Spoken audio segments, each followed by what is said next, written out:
You've called for the Fed to be measured and cautious in its policy moves. Does that mean that you would be against larger moves for the time being? Would you dissent against 50 basis points on May 4th? So I think the way I think about removing accommodation is we have two instruments here. We've got short-term policy rates, and we have a very large balance sheet that are affecting the amount of accommodation in the economy. So it will take thinking about both of those things, I think, as we come to our May meeting to decide what is the appropriate pace, what's the appropriate amount of a policy decision at that meeting. Well, there are a lot of people on Wall Street who say the Fed's behind the curve and you've got to go 50 because you're going to lose control of inflation if you don't. So we know that this policy is as accommodative as at any time when we have inflation this high, when we have labor markets this tight. So there's no question that policy has to be removed. But I think you have to do that in the context of having highly negative real rates, a $9 trillion balance sheet, and thinking about how that combination is going to flow through to the economy. So yes, we have to be very deliberate and intentional as we remove this accommodation. Well, let me rephrase the first question. Would you support 50 if that's what the majority wants to do? I think 50 basis points is going to be an option that we'll have to consider along with other things. And again, I'm very focused on thinking about how the balance sheet moves in conjunction with policy rate increases. Well, let's talk about that. Lael Brainard, who's in line to be vice chair of the Fed, said this morning that she expects the balance sheet to shrink more rapidly than in the previous recovery, with significantly larger caps and a much shorter period to phase in the maximum caps. Does that summarize where the Fed is going? So I think when you compare this cycle to where we were the last time, we were reducing the balance sheet, and we didn't go very far because of the need for reserves and the decision around that. When you look today at where the balance sheet is and the conditions in which we'll be doing that, I think it easily argues for going faster and moving along at a quicker pace than we did before. We have a ways to go to get this accommodation out of the economy. Monthly caps of $100 billion sound realistic? So I think we're still talking about what the right approach would be relative to last time. And again, we're doing that in the context of looking at the size of the balance sheet and the conditions in the economy today, which will likely warrant doing more and going faster than before. What's your anticipated impact of reducing the balance sheet in terms of a rough equivalent to basis points in a rate move? So I think it's an important question because we often focus so much on the benefits going in terms of how it pulls duration out of the market, it boosts asset values. I've been looking at some of the estimates that go all the way to 150 basis points effect of that balance sheet on longer term rates. So wherever that is, I think there is clearly going to be some adjustment that takes place, both in asset markets as well as long-term rates. And I think when I look at the yield curve, I'm looking at that issue relative to that balance sheet and what effect it's having on longer-term rates, less so around some of the conversation on whether it's predicting a recession. Well, because you're looking at it in terms of the Fed pushing down on the longer rate end. Right. And I think that exists today. I mean, we have $9 trillion sitting there. It is having a downward pressure on those longer-term rates. Well, what do you think the outlook for the economy is? Because a lot of people are saying, given the war that's underway, given the possibility of COVID coming back, and then the Fed removing accommodation and maybe becoming tight, that the economy is likely to go into recession. And there are the people who say the Fed's going to do something until they break something. How do you respond to that? So I think right now when we look at the outlook for the economy, obviously I think we're going to see GDP step down just because fiscal policy is waning relative to the money that went out during the pandemic. Rates are going to be rising in that sense. But if you look at how household balance sheets are positioned right now, if you look at consumer demand, it remains pretty strong. And one of the jobs of monetary policy will be to try to bring that demand and supply into better balance as we go forward.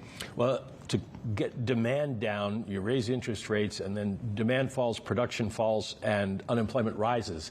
How far are you willing to let unemployment rise to bring down inflation? So I think that's one of the things we're going to have to watch. So we talk a lot about the neutral rate, but for me, watching how economic activity unfolds. So as we begin to raise rates and lower that balance sheet, those are going to move through the economy with a lag. And what you want to watch is to see how much traction are you getting with those rate increases. So when I think about today how consumption has skewed toward durables, you might say higher interest rates will get more traction. On the other hand, we have a lot of liquidity out there. We have households that have capacity to spend because of their excess savings. Maybe it will take more rate increases. So I think as we go through that, it's going to be a function of making sure that inflation comes down and the accommodation comes out.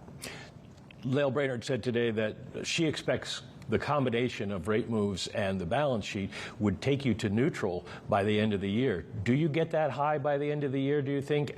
Do you need to go above neutral in order to bring inflation down?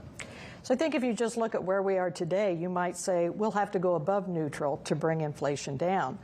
But there's a long time between now and the end of the year to see how the economy unfolds. And so that's why I've argued for being deliberate to monitor how the economy is unfolding so that we're able to see what impact we are having as we go through this process, as opposed to racing toward some particular number that we think we need to get to. In terms of the balance sheet, you're the banking person.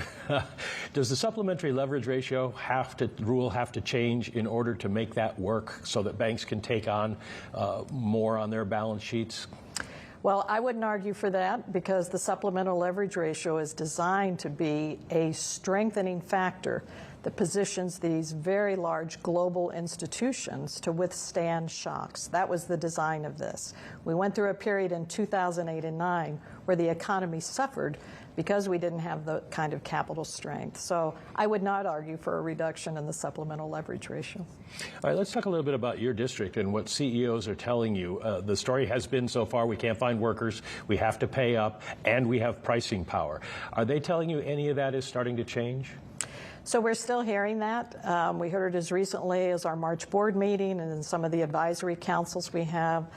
Supply chains are still a big problem for them. And in some cases, not getting better, maybe getting worse, as we've seen through some of the problems with the war in Ukraine, some of the issues with China and their zero COVID policy.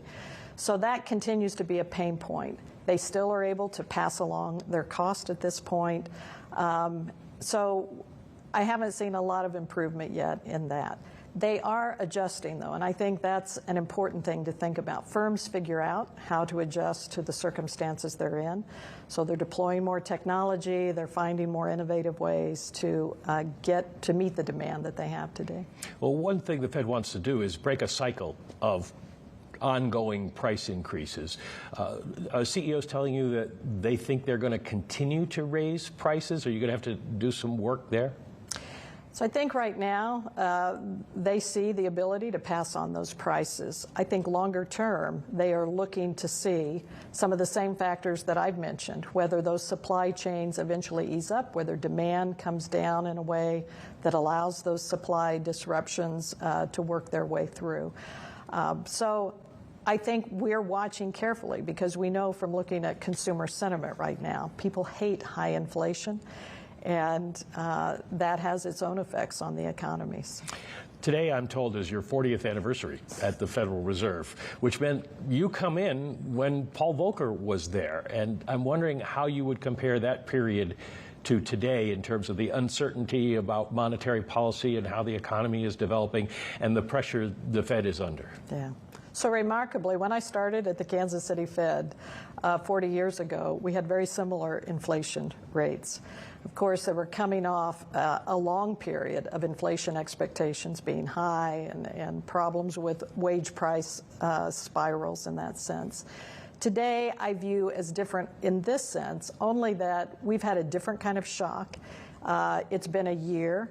We have a commitment to get back to an inflation target that I hope reassures the public of our resolve to do that. And that, in that sense, I think a bit different.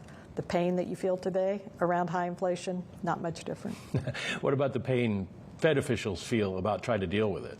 It's a big issue. I mean, I don't think anyone underestimates the task ahead of us to try to bring inflation back to our target. That's our mandate, to do that and to ensure that there's a steady expansion in the economy. That's how we achieve our full employment mandate. That's how having low prices will help assure that for the economy.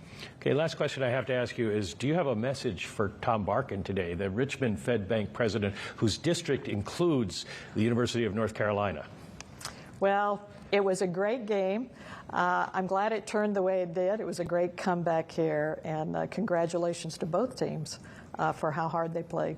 Does it improve the economy here to have the winning team? I think it certainly improves sentiment here, so people are pretty happy about the win.